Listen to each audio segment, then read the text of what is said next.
भंडारा जिल्ह्यातील पवनी तालुक्यातील विर्ली खंदार व परिसरात गेल्या काही दिवसांपासून गौण खनिज मुरुमचे अवैध उत्खनन मोठ्या प्रमाणात सुरू आहे। दिवसाढवळ्या ट्रॅक्टर व मोठ्या ट्रकद्वारे मुरुमाची वाहतूक होत असताना देखील महसूल विभाग व स्थानिक प्रशासनाकडून कोणतीही ठोस कारवाई होत नसल्याने नागरिकांमध्ये संतापाची लाट उसळली आहे। विशेष म्हणजे गावात तलाठी, पटवारी व कोतवाल यासारखी जबाबदार यंत्रणा अस्तित्वात असतानाही त्यांच्या कार्यक्षेत्रातूनच ही अवैध वाहतूक सुरू असल्याने प्रशासनाच्या भूमिकेवर प्रश्नचिन्ह उपस्थित होत आहे।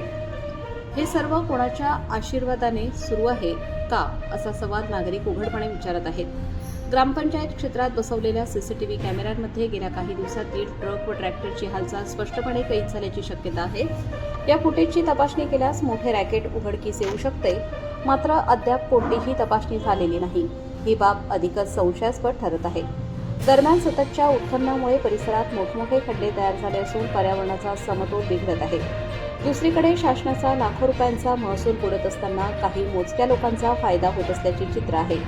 आता या गंभीर प्रकरणात जिल्हाधिकारी व तहसीलदार यांनी तात्काळ दखल घेऊन कारवाई करावी, अन्यथा नागरिक आंदोलनाचा इशारा देत आहेत। आकाश नंदागवळी, भंडारा गोंदिया जिल्हा प्रमुख। विर्ली येथे जो उत्खनन सुरू आहे त्याच्याबाबत काही रॉयल्टी वगैरे काढली आहे का? रॉयल्टीचे दोन तीनदा मला फोन आले होते की साहेब आम्हाला रॉयल्टी पाहिजे, पण जे नियोजित रॉयल्टीचे गट आहेत आपण तिथूनच रॉयल्टी देणार आहोत आणि जिथं रॉयल्टी नाही तिथच्या वेगळ्या ठिकाणातून कोणी मुरुम करून आपला साध्यसिद्धा करत असेल तर मी स्पेसिफिक ग्राम महसूल अधिकारी यांना निर्देशित केलं आहे की आपण कसल्याच प्रकारच्या जिथं मुरुम आहे आणि जे शासनाच्या गटमध्ये देण्यासारखं आहे तेच गट देवा, नाही तर देऊ नये, दिल्यास आपण जबाबदार राहाल म्हणून अशी माझी निश्चित त्यांना स्पष्ट सूचना दिलेल्या आहेत। आता जो मुरुम अवैध उत्खनन सुरू आहे 2 दिवसापासून, तर त्याच्यावर आपण काय कारवाई करणार? मागील सर ते विर्ली खंडार आणि चिखली जो है नियोजित इलाका आहे, या बाजूला चिखली आहे, त्या बाजूला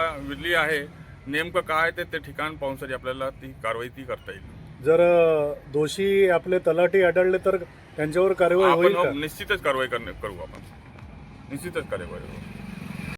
विर्ली खंदार मध्ये व आजूबाजूच्या परिसरामध्ये एक अवैध उत्खनन फार मोठ्या प्रमाणात होत आहे व या उत्खननाला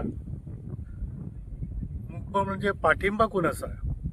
हा अवैध उत्खनन कोणाच्या आशीर्वादाने होत आहे? हा नेमका गंभीर प्रश्न निर्माण झालेला आहे।